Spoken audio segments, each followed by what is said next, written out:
James here, a 38-year-old family man, happily married to Amy for nearly 15 years. We're the epitome of the quintessential American middle-class family, with two lovely daughters, Ella, 12, and Mia, 9. I navigate the corporate world as a sales manager, while Amy wields her pen as a freelance writer, reveling in the flexibility her career affords her. Our abode is in a serene town in New Jersey, where the community is tight-knit and life ambles at a comfortable pace. We've harbored dreams of traveling with our children and marking life's milestones together. Recently, however, a shift has occurred, casting a shadow over our harmony. I found myself entertaining doubts about Amy, a notion I never thought would cross my mind. She's my confidant, my rock, and I once held our bond to be invincible. We've journeyed together since our college days. Amy is a beacon of intelligence, independence, and her enchanting smile is as captivating as ever. Our marriage was founded on a bedrock of mutual respect and understanding. Despite the hustle and bustle of daily life and the demands of raising our children, we've managed to keep the lines of communication open and our bond strong. Yet, in the past few months, a subtle yet distinct change has taken place in her demeanor. Amy's recent behavior has left me perplexed. Her late arrivals home have become the norm, instead of the old scene she prepared dinner for me after work. Even when engrossed in her work, she'd always find a moment to connect with me. Now, she's often in a rush, sometimes unreachable even by phone. A cryptic message from an unknown number, inquiring about a meeting, caught my attention, but I dismissed it as a work-related inquiry. However, as days passed, Amy grew more distant, initiating fewer conversations and no longer seeking the intimate cuddles we once shared. Her displays of affection now seemed contrived, lacking the spontaneity I adored. Her transformation began to manifest in her appearance. She started to concentrate more intently on her aesthetic, engaging in regular workouts, experimenting with new hairstyles, and even adopting the use of perfume. There was a subtle shift, a loss of the spontaneity that once defined her. She appeared more refined, almost unrecognizable. This metamorphosis disquieted me, yet I hesitated to draw hasty inferences. Life had been throwing us curveballs, and it was possible that she was simply adapting to the changes. I suppressed my qualms, not wanting to reveal my burgeoning distrust. Nevertheless, the persistent doubt refused to subside. I began to notice additional anomalies. Her computer screen was perpetually password protected, she elusive about her nocturnal excursions, citing meetups with friends without revealing their identities, and she no longer shared her professional anecdotes, as if shielding secrets from me. The question loomed. Was she concealing something? The uncertainty persisted like an unwelcome guest. One evening, as she arrived home later than usual, I resolved to take action. I would enlist the services of a private investigator. Deep down, I recognized this might be an extreme measure, but the ambiguity was intolerable. I craved the clarity of truth. I discovered a well-regarded investigator, David Williams, through social media. His credentials were impressive, his track record filled with resolved cases, and his reports were lauded for their thoroughness and reliability. I engaged him online and arranged a meeting for the following day. Anticipating the range of emotions that would surface as I discussed Amy's habits, social engagements, and friendships with the investigator, wrath, sorrow, powerlessness, and a profound sense of betrayal, I knew this was a reality I couldn't evade. It was a confrontation I had to endure, regardless of the outcome. "Do you suspect infidelity?" David inquired, his gaze piercing into mine. "I'm uncertain," I confessed, averting my eyes and exhaling a sigh of resignation. "But inaction would leave me perpetually unsettled." "Understood," he replied. "I'll initiate surveillance on her. Remain composed, regardless of what we uncover." A heavy sense of foreboding settled in my chest, yet I understood there was no turning back. It was the only path to liberate myself from the chains of incessant anxiety. Eating merely a handful of her meal, she hastened to take a shower, leaving her plate half empty. "Has your day been particularly hectic?" I inquired. She responded with a cursory, "Not especially, just a standard workday." her gaze fixed on her phone, betraying a lack of interest in prolonging our dialogue. Her fingers danced across the screen in rapid succession, as if in pursuit of something intangible. It wasn't until she emerged from her shower that she lifted her eyes to meet mine. "James, I really need to rest. I've got a client meeting tomorrow," she stated, her tone concise and devoid of the usual warmth that fueled our conversations. I nodded in acknowledgement, though internally, my doubt only deepened. This indifferent behavior was uncharacteristic of her. We had always taken time to unwind together, discussing both professional and personal matters. Now, a sense of distance loomed, and I couldn't help but feel the emotional chasm widening between us. After clearing the dishes, I settled into the living room, my gaze fixed on the television, though the screen remained a blur. The unsettling anxiety that had been creeping up on me returned with a vengeance. It became clear that I could no longer endure this state of uncertainty. Resolute, I decided to seek the truth, come what may. Days passed, and I found myself in my study at home, the papers on my desk a mere distraction from the thoughts of Amy that consumed my mind. The oppressive anxiety was a heavy burden, making each breath a struggle. I toyed with the idea of whether things might improve if I simply pretended all was well or if I engaged in more effective communication. Yet, each attempt to talk with her felt like hit an invisible barrier. Since deciding to hire a private investigator, my internal conflict had only intensified. By day, I immersed myself in work, attempting to avoid the thoughts that plagued me. But as the evening brought me back to the silent house, a wave of doubt and unease washed over me. It was no longer possible to ignore the issue. Although I dreaded facing it, I knew I was on an irreversible path. The effortless connection Amy and I once shared had been replaced by a frigid distance. The private investigator I had engaged had been a mere email correspondence away, already primed to begin monitoring Amy's comings and goings within a few days. However, a perturbing query inserts itself into my consciousness. If I were to proceed with his services, there would be no turning back. The veracity, no matter how stark, would unravel before my very eyes, and I would be compelled to confront it. A burden of a kind I'd never known before descends upon me. Am I on the right path? I pondered aloud, my voice barely audible over the tumultuous thoughts swirling in my mind. Rising from my seat, I pace over to the window, my gaze piercing the brooding darkness outside. The streets below lie silently, the sole sound being the whisper of leaves dancing in the wind. Whenever I grapple with my thoughts in the hush of the night, an overwhelming sense of solitude engulfs me. This isolation isn't solely due to the widening chasm between Amy and me. It's also because I'm acutely aware that whatever the investigator uncovers will ensnare me in a reality from which there will be little escape. The following day, I dial David to iron out the specifics of the impending investigation. He is primed and prepared, inquiring if I possess further insights into Amy's social engagements. I inform him of Amy's fluid work schedule, her tendency to meet with friends or colleagues without revealing the particulars. Her life remains deliberately nebulous to me. She seldom discloses the intricacies of her daily routine. Her social circle is tightly knit, and apart from her extracurricular interest groups, her time is largely allocated to her job and family. David maintains his composure, assuring me, "I comprehend, James. There's no need for an excessive amount of detail. We will follow her habitual patterns. Should anything out of the ordinary arise, we will notify you without delay." "Understood," I respond, drawing in a fortifying breath. I'm eager to see the findings shortly. In the comfort of our living room, I found myself gazing at the television, my attention inadvertently drawn to my partner.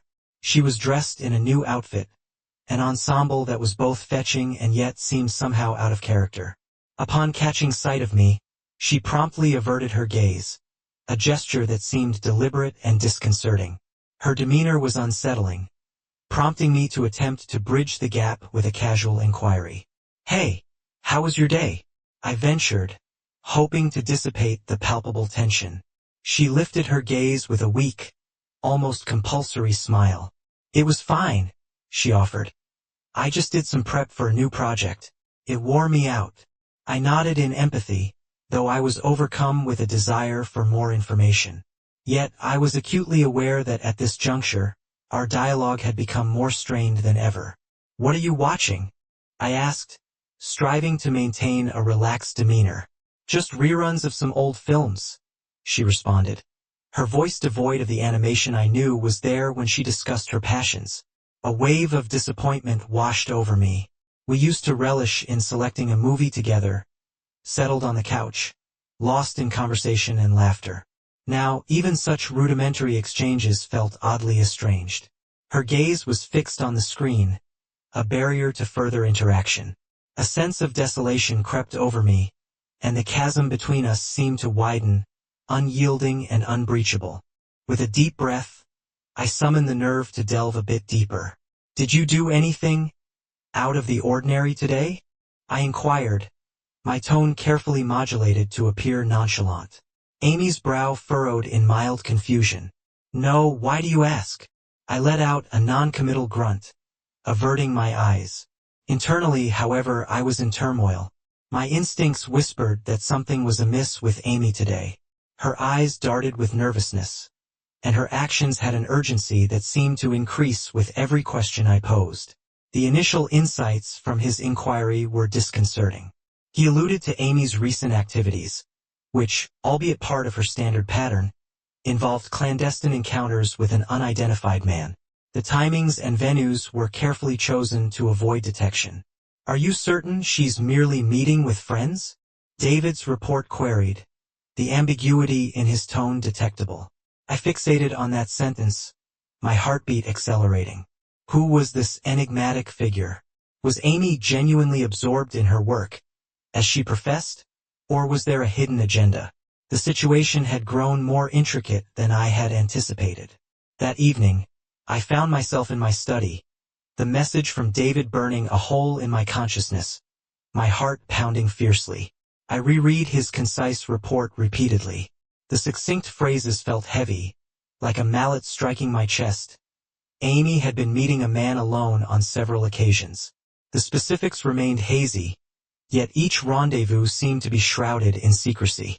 Who was this interloper? Why had she omitted these trysts from our conversations? A wave of vertigo swept over me, and I felt myself adrift in a sea of disorientation. I swiftly closed my laptop, rose to my feet, and started pacing the room, grappling for composure. The disclosure took my breath away, yet paradoxically, it also brought a measure of enlightenment. The Amy I knew was no more. Her evasive behaviors, her deliberate avoidance of my gaze, fueled my growing suspicion of the enigmas she harbored. I felt ensnared in an impenetrable labyrinth, with no viable exit in sight. With a fortifying breath, I retrieved my phone and texted David, requesting additional information, particularly concerning the identity of the man in question. A short while later, David responded, "We're delving deeper. I'll furnish you with more insights shortly. Are you prepared to confront the truth?" "I have no alternative," I texted back, my words tinged with a hint of resentment. The phone screen dimmed, and a profound sense of powerlessness washed over me. Since hiring a detective to look into Amy's affairs, I had been ensnared in a scenario from which there was no turning back. Irrespective of the outcome, I was about to face a tempest that threatened to unravel my sense of security. Engaged in my daily work, my thoughts consistently drifted back to Amy and her enigmatic behavior. Even within the office walls, as I discussed contractual nuances with colleagues or engaged with clients, her presence and those peculiar actions lingered hauntingly in my mind. The figure of a man began to crystallize in my consciousness. Despite never laying eyes on him, I intuitively sensed his encroachment into the sphere Amy and I shared. Arriving home post-work, I found Amy still perched on the couch, her laptop in hand, seemingly engrossed in her writing.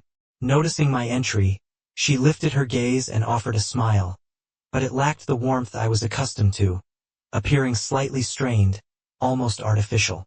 "How was your day?" I inquired, attempting to dispel the silence and maintain a casual demeanor. "It was fine, merely a busy day," she responded, her tone tinged with fatigue while she deliberately averted her eyes. Her coolness was palpable, as if she was creating a barrier between us, reluctant to allow me closer to her world. That chill sent a shiver through me. Deciding to address the issue head-on, I said, "Amy, I've noticed your increased busyness lately, especially your evenings out." My voice was low and uncertain, yet the woman before me left me with no option but to probe. "You've mentioned your workload, but I'm beginning to question. Is it truly that straightforward?" Her eyes momentarily darted away, and the smile at her lips seemed to freeze. "James, didn't I inform you? I'm overwhelmed with work and personal matters that need attending to."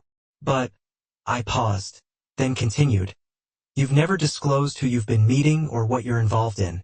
Isn't that a bit odd?" Amy set her laptop aside and finally met my gaze, her eyes fraught with unease, as though she was struggling to conceal something. "James, what's going on? Are you overly sensitive lately?" "I don't believe this is about sensitivity." I slightly raised my voice, striving to keep my composure. "Don't you think your behavior is a bit peculiar? What's the story with you and that man?" Her complexion instantly paled, and her body tensed. The air seemed thick with tension. She opened her mouth to speak, but words failed her, leaving her to whisper, How do you know?" Staring into the void, I grappled with unshed tears, my heart heavy with sorrow. Her voice quavered as she confessed, I never intended to cause you pain, James." I was at a loss on how to broach the subject. The ache in my chest intensified at her words. "Pain? You believe that concealing the truth from me would alleviate my distress? You've cuckolded me, dishonored our family." Tears began to cascade down her cheeks, yet in that moment, I felt no empathy. Her tears were unable to conceal her duplicity or her detachment. Despite her intense sobbing, there was no possibility of redeem for me. She trails off, her words cutting me like a blade. "James, I'm deeply sorry. I've been involved with him for a while now." Her admission felt like a dagger piercing my heart. The shock was overwhelming, and the pain within me swelled like an overflowing tide. "How could you commit such an act?" I murmur, hardly able to believe my ears as I gazed upon the woman before me, a stranger to the Amy I knew and loved. "Do you comprehend the impact this has on me and the children?" Her voice barely audible. She responds, "I'm aware." Her words stifled by her sobs. "But I couldn't rein in my feelings. What I share with him, it's extraordinary, James. You may never grasp it, but it's real." I stood motionless, overcome by a profound sense of helplessness. The woman who had once been my confidant, my partner in life's journey, had betrayed me in the most cruel manner. All our shared emotions, all our cherished memories, suddenly seemed insignificant, even blurred. "I can no longer be with you, Amy." My words were spoken softly, despite the pain rending my heart. I knew it was the only viable choice. Once trust is shattered, it can never be mended. "I understand, James," she replies, lowering her gaze, her eyes brimming with guilt. "I never imagined it would come to this. I'm truly sorry." I utter no further words. I simply pivot and leave the living room, making my way towards the emptiness that awaits. I am acutely aware that my life will never revert to what it was, and Amy will never again be a part of it. That night, my sleep is restless. Amy's words continue to resonate in my ears, her tears and quivering voice like cold daggers, etching deep scars in my heart. Although I had long braced for this revelation, the pain that accompanied the truth still crashes over me like a relentless wave. I toss and turn, my eyes closed, unable to evade the torment of betrayal. Each attempt to compose myself is met with a surge of confusion and anger. The veracity demanded to be confronted head-on. Evasion was a hollow refuge. Despite the myriad of questions that swirled within me, each dialogue with her seemed like a court proceeding. I was acutely aware that I needed to confront her, and the remnants of our fractured marriage. Stepping into the kitchen, I found her there, seated at the table, her gaze fixed on a cup of lukewarm coffee. Her eyes lacked focus, wandering without a clear direction. At the sound of my entrance, She lifted her head slightly, her eyes brimming with a faint glimmer of hope, yet overcome by an overwhelming sense of helplessness. "Amy," I began, my voice tinged with a fragility that belied my attempt at composure. "You don't owe me any further explanations. You laid everything bare yesterday. I am aware." She hesitated, momentarily stunned by the coolness in my tone. Tears began to well up in her eyes once more. "Do you not wish to hear my side?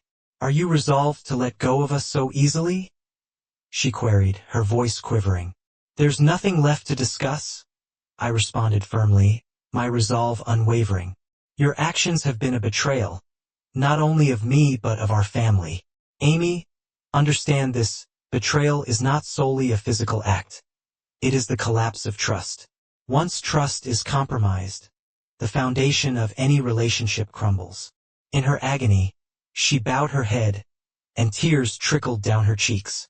In that instant, I regarded her, feeling no empathy, only a deep-seated disappointment. This disappointment arose not from her deed but from the belief I once cherished.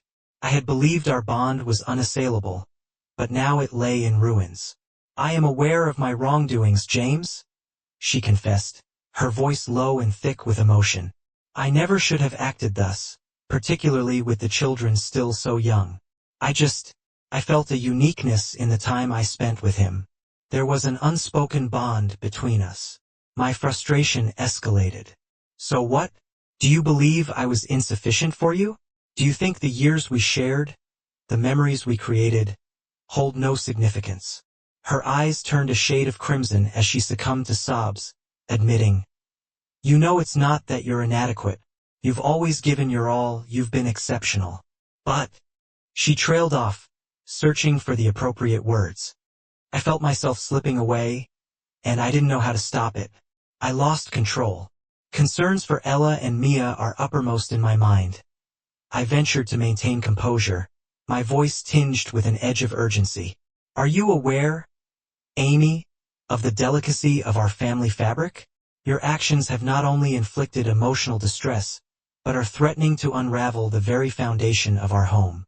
Amy's sobs intensified, her hands covering her face in a futile attempt to stem the tide of her emotions. I never intended for things to spiral out of control. I believed I could manage the situation, but I didn't see this outcome coming. I never wished to cause harm to you or the children.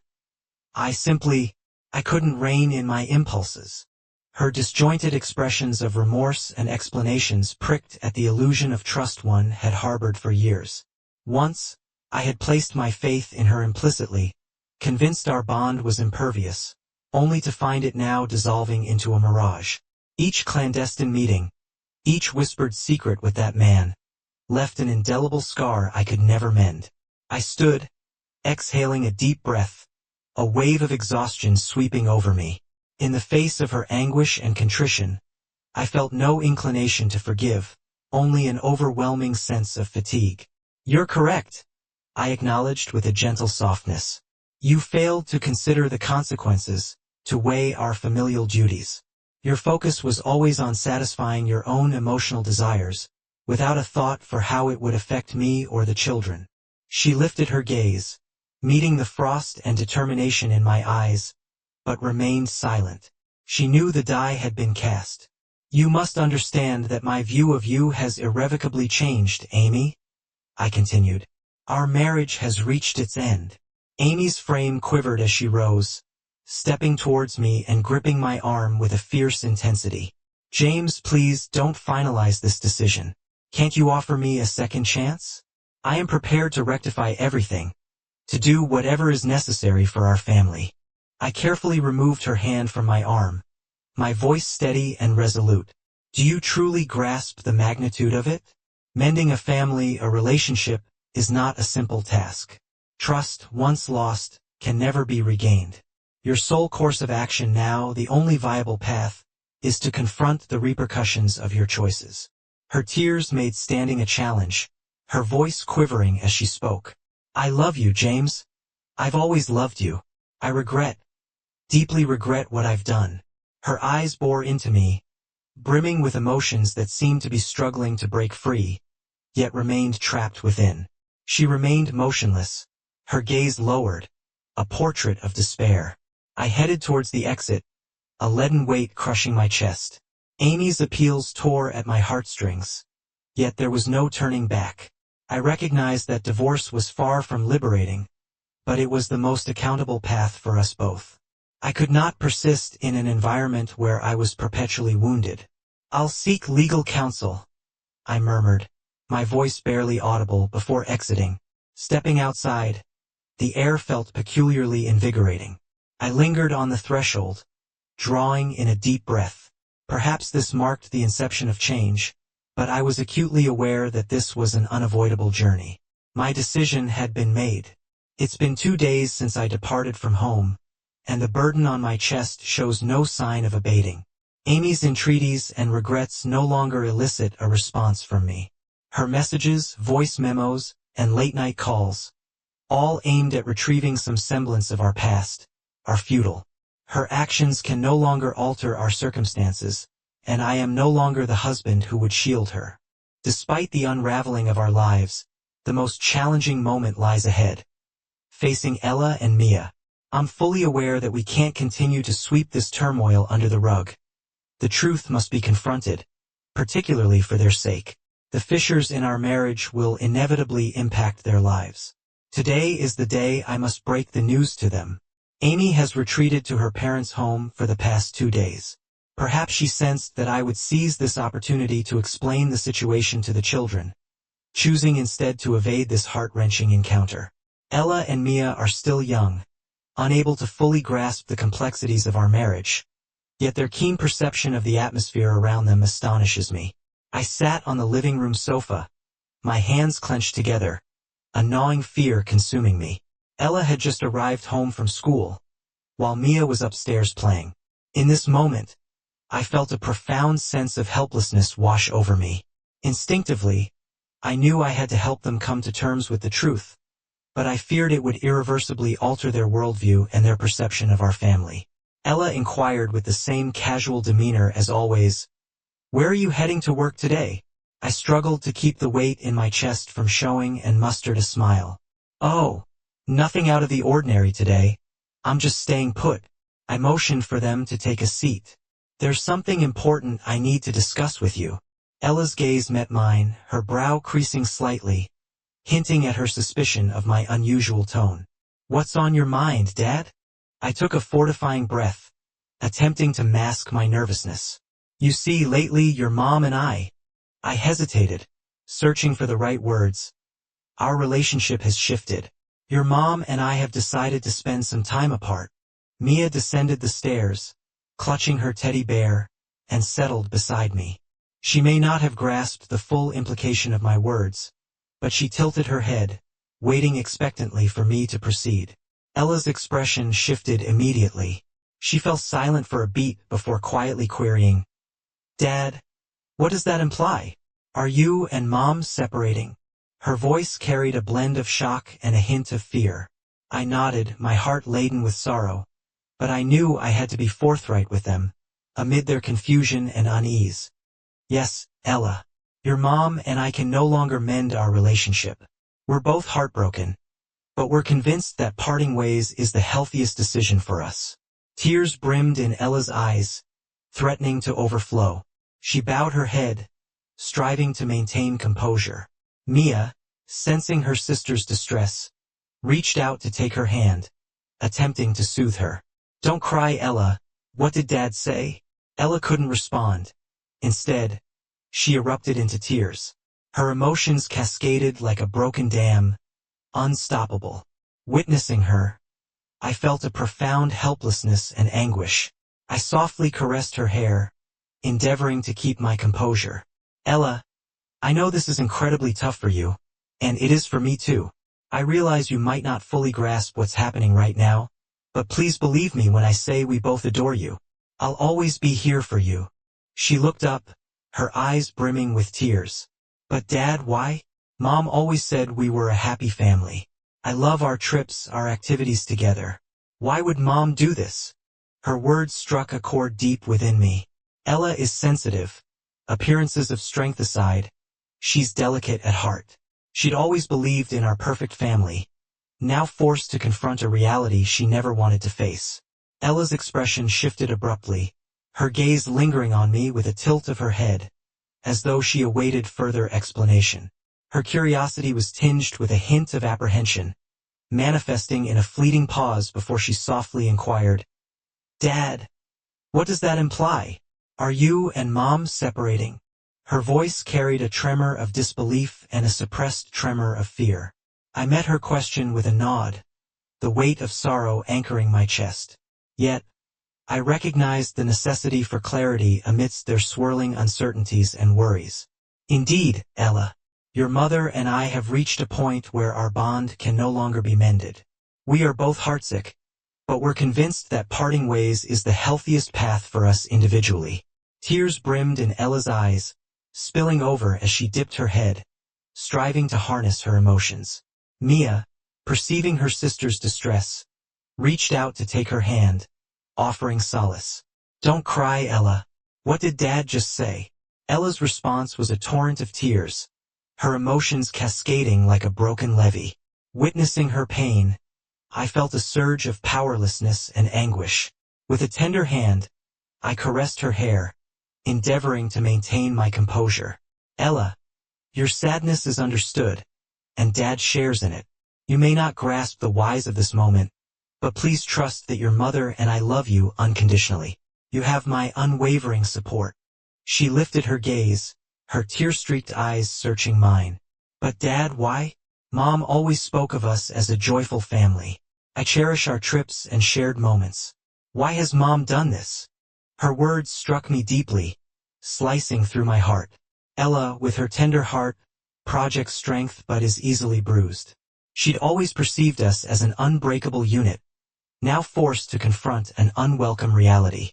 "Ella," I said, softening my tone, "I know this is difficult to fathom. Frankly, neither did I anticipate this turn of events. Your mother and I have grappled with unresolved issues that eventually led to our separation. It's important for you to realize, this isn't a reflection on you or Mom. We each have our own complexities, and despite our efforts to understand one another, challenges persist." Ella clung to me, her sobs convulsing her small frame.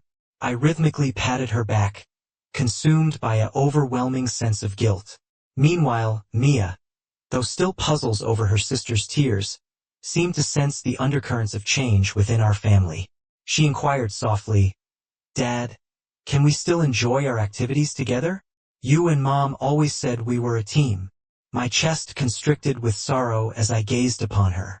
Her purity was almost too much to withstand, casting a stark relief against the harsh reality. "We remain a united front, Mia," I whispered, tenderly caressing her hair. "No matter the trials we face, Mom and Dad's love for you is unwavering. The bonds of our family are unbroken. It's merely that Mom and Dad require some breathing room to navigate these changes." Ella's tears began to wane, yet her head remained bowed, as if she were grappling with the weight of my words. Her mind was likely cluttered with queries and trepidations. This upheaval was overwhelming, and she was unprepared for its sudden onslaught. I was acutely aware that this was merely the beginning. I hoped that with time, they would slowly begin to comprehend and eventually embrace this rift. I didn't anticipate immediate forgiveness, but I desired them to know my unwavering support. "I recognize the difficulty of this moment," I carried on. "Take the time you need to process this. I am steadfastly here for you." Ella lifted her gaze, her eyes shimmering with unshed tears. "Dad, will Mom return to us?" she inquired. I faltered, the pain piercing my heart. Avoiding her gaze, I responded, "Mom, she needs time, Ella. We all do." My voice broke as I spoke, the hollowness within me a chasm that seemed insurmountable. The devastation wrought upon my children by the fracturing of our family was a wound I could never mend. Mia cuddled closer in silence before speaking up. "Dad, even with Mom away, I wish to enjoy a movie and some treats with you." Her simple request melted my heart marginally. Yes, despite everything, the children needed me. I couldn't allow them to lose their sense of security or face the world alone. Certainly, Mia, I replied with tenderness. Let's watch a movie and savor some snacks together. Although my heart continued to ache, I realized in that moment that I couldn't permit this storm to dash all hope. I had to be their anchor for Ella and Mia, to ensure they had the future they deserved. Days have elapsed, yet the atmosphere in the house is heavy and chilled. Amy has returned to her childhood home, leaving me adrift in a sea of contemplation and remorse. Though Ella and Mia strive to maintain a facade of normalcy, I sense the turmoil within them. For myself, I struggle to adapt to life without my partner, with this so-called adjustment, feeling more like a reluctant surrender. As I open my eyes, an overwhelming sense of solitude engulfs me, a stark contrast to the warmth and closeness we once shared. The echoes of Amy's laughter, the aroma of her morning breakfasts, and the tender moments we cherished seem to have evaporated into thin air, leaving behind only scattered remnants of our past. The ring of the phone cuts through my reverie, displaying Stacy's name on the caller ID. It's been some time since we last engaged in a meaningful dialogue. Our paths haven't crossed frequently since our falling out, leaving me drained of the energy required for socializing or engaging in conversations. Stacy, a relic from my college years, has an uncanny ability to detect when I'm in turmoil. Her directness and wit were qualities I once admired. Perhaps, today, she can be the guiding light to lead me out of this mental haze. Hey, James, Stacy greets me, her voice brimming with vitality. I've heard about the situation with you and Amy. It must be incredibly difficult. How are you coping? Your well-being is a genuine concern for me. I hesitate for a moment before replying. It's in complete disarray, Stacy. I revealed the truth to Ella and Mia yesterday. Ella was overcome with tears, while Mia inquired if Mommy would return. Stacy remains silent, allowing me the space to process my feelings. After a brief pause, she responds gently, James, I'm here for you, steadfastly supporting you through every decision. It's challenging now, but remember, your actions are shaping a future for you and your children. A deep sigh escapes me. I understand, but when I look into Ella and Mia's eyes, I'm at a loss for words. Their pain is palpable, especially Ella's. She's so perceptive. She always believed we were a contented family. Stacy's tone turns more solemn. Dealing with the children's pain is undoubtedly the most challenging aspect. Witnessing their innocence suffer is heart-wrenching. Trust that time will mend their wounds. They may not grasp it now, but they'll come to understand your motives in time. Why must the burden fall upon me? How did our journey lead us to this point? James, this isn't your crosses to bear, Stacy asserts with conviction. You can't allow Amy's actions to dictate your self-worth. She erred, yet you're the one shouldering the weight. Your priority, for your own sake and for Ella and Mia, is to forge a fresh path. This marriage, unfortunately, is beyond salvaging. I remain silent, my gaze fixed out the window as dusk descends, and the streetlights cast a faint glow. My thoughts drift in the encroaching darkness. I grasp the gravity, but I'm engulfed by this shadow. I confess with a sigh. The fear of solitude grips me. The thought of not reclaiming my former self terrifies me. Stacy offers a soft chuckle. You've always been a pillar of strength, James. Amidst this unforeseen tempest, you must hold fast to that belief in yourself. You have the fortitude to navigate back to your life. Remember, you're not alone. Ella and Mia are by your side. Her reassurance brings a modicum of solace. Indeed, despite the helplessness I feel amidst this fractured family unit, I'm acutely aware that Ella and Mia are my bedrock. Their reliance on me is unshakable, and I cannot let them down. While Amy's betrayal has shattered my trust, I cannot let it dismantle the world of my children as well. I always believed that dialogue could resolve any marital discord, I reflect. But now I'm not so sure. The chasm between Amy and me, it's unbridgeable. Stacy's tone takes on a gentler hue. Marriage is fraught with challenges, particularly when understanding between partners falters. Sometimes even profound love diminishes. I'm well aware of the heartache you're suffering, James. Yet, you cannot shoulder all the blame. I'm aware, I reply softly. But the mere thought of her with someone else is unbearable. Why did she choose this path? Did she ever truly love me? I empathize with your anguish. Stacy's voice is soft but determined. But you must internalize that none of this is your doing. The human heart is complex, and Amy's struggles don't justify her betrayal. Your task now is to look beyond this, not to remain ensnared by the past. After ending the call, I feel a slight lifting of my spirits. Stacy's words have illuminated my path, steering me toward a new direction. They've helped me realize that although the end of my marriage is painful, it also paves the way for new opportunities. A path that may lead to solitude but also to fresh starts. Seeking the guidance of a marriage therapist might not mend my broken marriage, but it could help me chart through the mental haze and reclaim my identity. As the days unfold, I intend to rework my routine with the children, engaging in activities we once cherished, be it a trip to the park or crafting sessions together. It's crucial to demonstrate to them that their father remains present and deeply loves them. Life has certainly handed me a tough blow, yet I'm acutely aware that I cannot halt my journey. I must rediscover the resilient James the first once knew, regardless of the challenges that lie on the path ahead. Ella and Mia will forever be the core of my existence, my enduring purpose. Weeks have elapsed since Amy's absence, and I've begun to acclimate to this new chapter without her. The void of her presence no longer greets me each morning, nor do the memories we once shared frequently resurface. A semblance of equilibrium has emerged in my life, albeit tinged with a persistent sadness. The ache and disquiet that seem ineradicable continue to reside within my heart. Nonetheless, I've started to discern shards of light piercing through the surrounding shadow. Ella and Mia are also finding their way in this redefined family dynamic.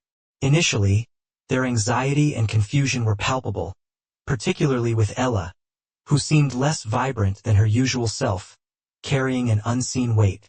Mia, conversely, has become more reliant on me, seeking my proximity and bombarding me with queries about her mother. Each response I give is tinged with discomfort, but I understand the necessity of helping them grasp that their parents are steadfast in their roles, and we will be there for them as they grow. On this particular day, I chose to take Ella and Mia to the park. The air was crisp, and it had been an age since we enjoyed an outing as a trio. I hoped that a day out could alleviate some of the built-up emotions and, at the very least, remind them of the joys that life still holds. Dad, can we visit the animals today? Mia inquired upbeat from the rear seat. Certainly, I replied with a smile. Today, we'll see the animals and later, we'll treat ourselves to ice cream. All right? Mia's delighted cheer was met with a faint smile from Ella, a spark of something nearly forgotten lighting up her eyes. Despite the gloomy sky overhead, the park was bustling with activity. Families strolled with their children, and the atmosphere was permeated with the aroma of foliage and the dampness of the earth. Ella walked closely behind me, her face showing faint signs of exhaustion, yet she was not as silent as she had been, interjecting with occasional, inconsequential questions. Finally, she posed the question I had been anticipating with dread. Dad, will Mom ever come back to live with us? I halted and turned to face her. Her gaze was devoid of anger or bewilderment, only tinged with a profound tiredness and ambiguity. It was evident that she had reached a point where this question could no longer be evaded. Ella, Mom needs some time to focus on her own needs, I replied gently. I know you miss her, but it's important to understand that the relationship between Mom and Dad has changed. We need to reconnect, not because of anything you did, but because we need to resolve certain issues between us. Ella remained silent, her head bowed, continuing her quiet march beside me. I could sense the weight of her emotions, the loss she was contending with, a novel experience that had left an indelible mark on her young heart. As her father, I knew I could never take Amy's place, but I could at least show her that I was steadfast, her unwavering support. Our visit to the zoo introduced us to a myriad of creatures. Mia was enchanted by the deer and rabbits, while Ella found herself captivated by a languid elephant soaking up the sun. Her face was mostly devoid of expression, but she would occasionally look up at me, as if seeking answers or reassurance. Offering her a bag of popcorn, I inquired, "Do you find elephants endearing, Ella?" She offered a faint smile. They're quite adorable." Her gaze dropped once more, seemingly absorbed in her thoughts. It was clear that she was still grappling with her emotions. Too many questions lingered unanswered, and her heart was heavy with sorrow. As we broke for lunch on a park bench, I attempted to steer the conversation towards lighter fare. "We observed that elephant today. How does it compare to our cat at home?" Mia responded eagerly. "The elephant's ears are so large, much larger than our cat's." I chuckled. "Indeed, the elephant's ears are so large they can block out the sun, whereas our cat favors napping on the sofa. A rather distinct way of life, isn't it?" "Is Mom going to eat with us today?" I asked, my voice tinged with a familiar ache. Despite expecting the question, it still smarted like a fresh wound. I met her gaze, my own eyes softening with empathy. "Ella, your mom is taking some time for herself right now. It's not up to us to dictate her actions. But remember, she loves you unconditionally, regardless of her location." Ella remained silent, simply nodding in response. Her eyes, however, told a different story, brimming with a cocktail of emotions. She seemed unable to fully grasp the reality of her parents' estrangement or the pain it entailed. After our meal, we returned home, both Ella and Mia appearing drained. Ella sank onto the couch, her eyes closing wearily, while Mia cuddled her stuffed bear closely, snuggling beside me and fixating on the television, immersed in her beloved cartoons. I settled beside them, my tranquility a facade. Beneath the surface, a heavy burden persisted in my chest. I was at a crossroads. Amy was no longer in my life, yet my duty to Ella and Mia was unwavering. As their father, I couldn't be consumed by the past's grief. I needed to focus on building a secure and loving space for them. It dawned on me then that this situation was not solely about Amy and me. It was also a chance to reconnect with my children. The journey would be arduous, but I was committed to ensuring they experienced love's embrace, not its absence. That night, we gathered around the dinner table, Ella reticent, and Mia periodically sharing her small crafts with me. I smiled, my resolve strengthening as I observed them. I was determined to face whatever lay ahead, providing them with a supportive haven. "Dad, can we go to the zoo again tomorrow?" Mia inquired, her eyes brimming with anticipation. "Absolutely, Mia," I replied with a smile. "Tomorrow, we'll visit somewhere new to see some lovely creatures." Ella gazed up at me, and in that fleeting instant, I fancied a glimmer of luminescence dancing in her gaze. Despite the lingering confusion and concern etched on her features, it was apparent she was deriving a modicum of solace in my presence. I recognized that we were merely at the outset of our journey. Nonetheless, I was determined to press ahead, steering them away from the darkness and into a luminous tomorrow.